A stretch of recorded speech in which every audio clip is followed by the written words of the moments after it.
मध्य प्रदेश में सीट चोरी कर भाजपा ने की लोकतंत्र की हत्या। चुनाव आयोग से लेकर सुप्रीम कोर्ट तक नहीं मिला एक महिला को न्याय। जयवर्धन सिंह।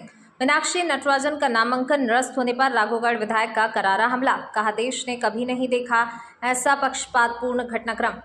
खाद किल्लत और ऑनलाइन सिस्टम के नाम पर किसानों के शोषण को लेकर मानसून सत्र में सरकार को घेरेगी कांग्रेस। राघोगढ़ विधायक और पूर्व मंत्री जयवर्धन सिंह ने सोमवार को गुना में मीडिया से रूबरू होते हुए भाजपा सरकार और चुनाव आयोग पर तीखा हमला बोला। मध्य प्रदेश राज्यसभा चुनाव में कांग्रेस प्रत्याशी मीनाक्षी नटराजन का नामांकन निरस्त किए जाने को उन्होंने सीट चोरी और लोकतंत्र की हत्या करार दिया। जयवर्धन सिंह ने कहा, भाजपा अब तक सिर्फ ईवीएम और अन्य तकनीकों से वोट चोरी कर रही थी, लेकिन इस बार उसने सीधे तौर पर राज्यसभा की सीट ही चोरी कर ली। कांग्रेस के पास अपने प्रत्याशी को जिताने के लिए पर्याप्त संख्या बल था, लेकिन एक सोची समझी रणनीति के तहत गांधीवादी विचारधारा की नेता का फॉर्म खारिज कराकर एक महिला के सांसद बनने का अधिकार ही छीन लिया। जयवर्धन सिंह ने रिटर्निंग ऑफिसर की भूमिका पर गंभीर सवाल उठाते हुए आरोप लगाया, बिना किसी तथ्यात्मक आधार के मीनाक्षी नटराजन का फॉर्म खारिज किया गया। जिस निजी परिवाद का हवाला देकर ये कार्रवाई की गई उसमें वह अभियुक्त हैं ही नहीं, बल्कि उन्हें केवल प्रतिवादी दिखाया गया है। जनप्रतिनिधित्व अधिनियम की धारा 33A में स्पष्ट उल्लेख है कि किन मामलों का ब्यौरा देना अनिवार्य है, लेकिन नियमों को पूरी तरह नज़रअंदाज कर दिया गया। उन्होंने देश की संवैधानिक संस्थाओं को आड़े हाथों लेते हुए कहा कि लोकतंत्र पर ऐसा कलंक है न चुनाव आयोग से लेकर सर्वोच्च न्यायालय तक एक महिला प्रत्याशी को तत्काल न्याय नहीं दे सके। इस नाइंसाफी के खिलाफ कांग्रेस हार नहीं मानेगी और सुप्रीम कोर्ट व जनता की अदालत में आगे भी संघर्ष जारी रखेगी।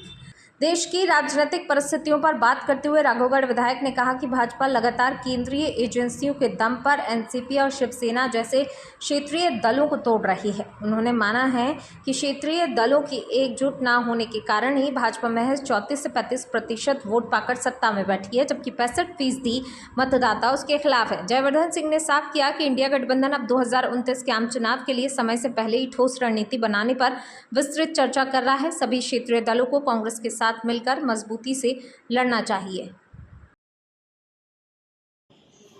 पिछले कुछ दिनों में जो घटनाक्रम घटित हुआ है भोपाल में और वहाँ से लेकर दिल्ली तक, उसकी आप सबको भी जानकारी है।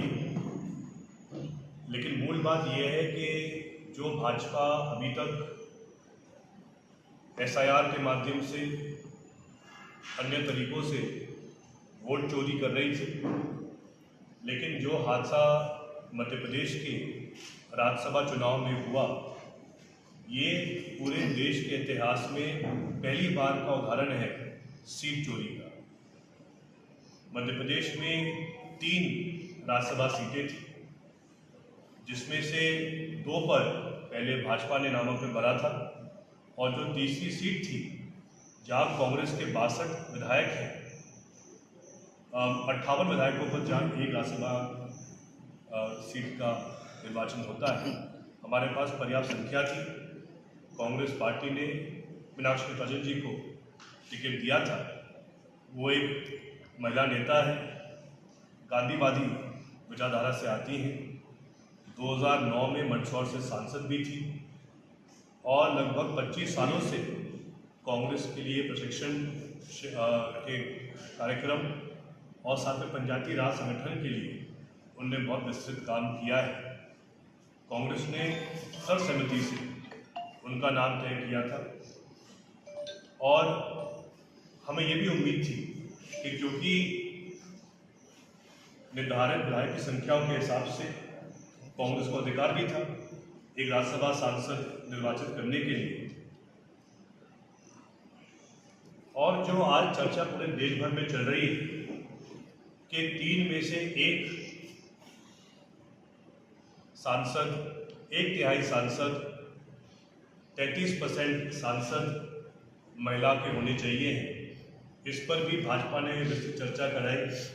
और आखिर मध्य प्रदेश के पास भी ऐसा अवसर था जहां 3 में से 1 महिला प्रत्याशी राज्यसभा के लिए मीनाक्षी जी थी, लेकिन जिस प्रकार से भाजपा ने एक महिला को अधिकार छीना सांसद बनने का, मैं आपको उस पर भी कुछ और जानकारी प्रस्तुत करना चाहूँगा। इसमें कांग्रेस पार्टी का स्पष्ट इसमें मत है कि जिस प्रकार से आपत्तियों और व्याख्याओं के आधार पर मीनाक्षी जी का नामांकन निरस्त किया गया, उसमें पूरे देश में चुनावी प्रक्रिया की निष्पक्षता को लेकर गंभीर प्रश्न खड़े किए गए।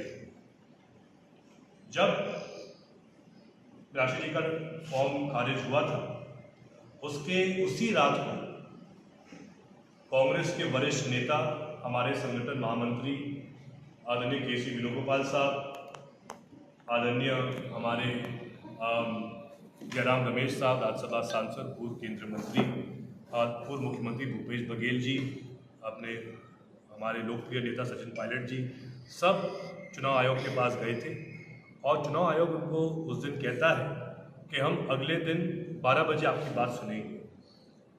अगले दिन 12 बजे तनखा जी से लेकर सिंघवी साहब से लेकर सभी अधिवक्ता और सभी नेता चुनाव आयोग पहुंचते हैं।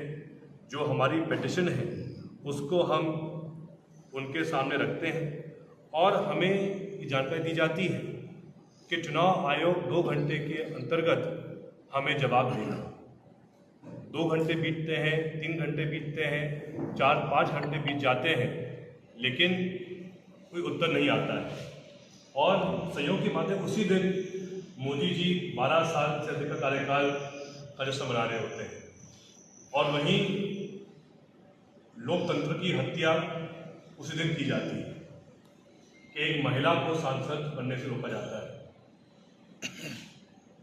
जब हमें स्पष्ट दिखता है कि चुनाव आयोग के ऊपर दबाव है कहीं ना कहीं से और वो उत्तर नहीं दे पा रहा है कि आखिर किस आधार पर फॉर्म रिजेक्ट किया गया मीनाक्षी जी का, उसके बाद हम अगले दिन सर्वोच्च न्यायालय के पास जाते हैं और हम सुप्रीम कोर्ट से, हमारे अधिवक्ता यही कहते हैं कि अगर आपने हमको अर्जेंट हियरिंग तत्काल नहीं दी तो दोपहर 3 बजे तक जो आखिरी समय है फॉर्म वापस लेने का, उसके तत्काल बाद भोपाल में रिटर्निंग ऑफिसर प्रमाण पत्र दे देगा भाजपा के 30 प्रत्याशी को और उसके बाद फिर हम कहीं भी जाएं हमें न्याय नहीं मिल पाएगा। कार्यक्रम हुआ लगभग 8-9 तारीख से लेकर 12 तारीख तक।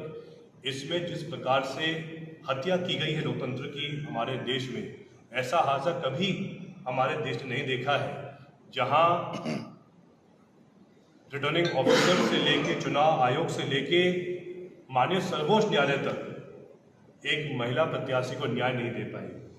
ये बहुत बड़ा कलंक है हमारे डेमोक्रेसी के ऊपर और मैं कहना चाहूँगा कि जो कांग्रेस के पास अब आखिरी सहारा है इलेक्शन पिटीशन का, हम सब विधायक दल ने भी उस दिन संकल्प लिया है कि हम अभी भी इस विषय पे हार नहीं मानेंगे। आगे भी न्यायालय में हम संघर्ष करेंगे, लड़ाई लड़ेंगे। जब तक मीनाक्षी जी को न्याय ना मिले, हम सब पूर्ण रूप से इस पूरे मामले को लेकर संघर्ष करते रहेंगे।